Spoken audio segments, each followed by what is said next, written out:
Hey, good morning, everybody. It's Wednesday, the 20th, and it's Morning Gospel Coffee.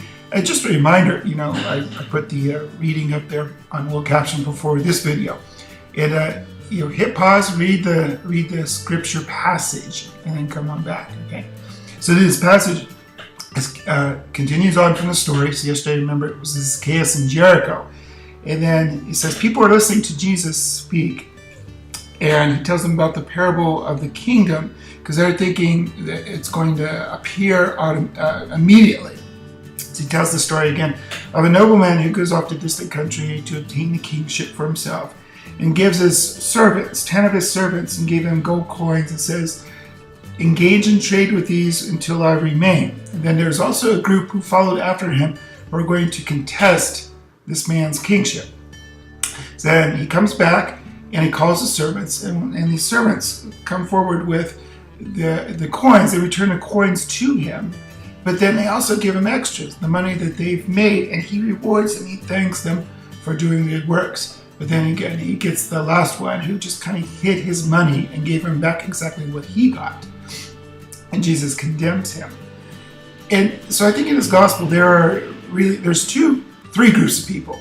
There's those who, and what Jesus is trying to teach, is that there are those who take the message to heart and bring good works, through good actions, bring forth more of the wealth of the kingdom, that wealth of Jesus' teachings.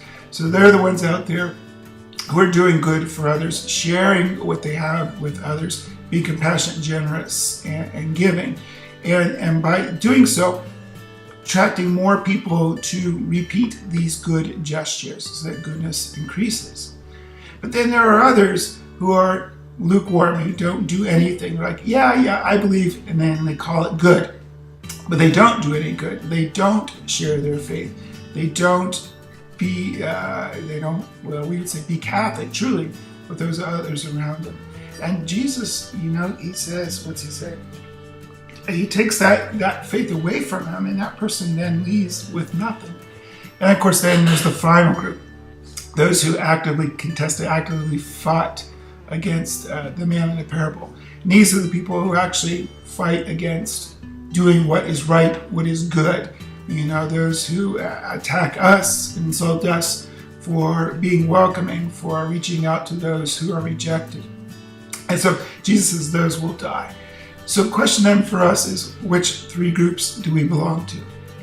Now, I'm pretty sure if you're listening to this, you're not the third group. You're not actively, at least I hope not, actively countering the faith.